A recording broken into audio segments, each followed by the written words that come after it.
Hello, my name is Sheila Edwards, and I am your 48-year-old classmate.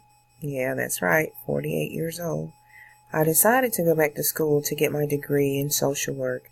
One reason was because my husband was diagnosed with PTSD, and I noticed the struggle that he had, and I figured if he had struggles, then certainly there are others that are having struggles as well.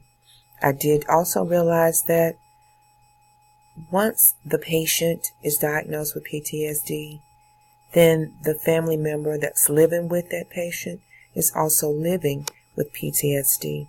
So I wanted to provide a social group, for lack of better words, for families and also for the veteran to have counseling sessions. Remember, this is just a recording, and I'm trying to figure this thing out. Thank you, and you make a great day.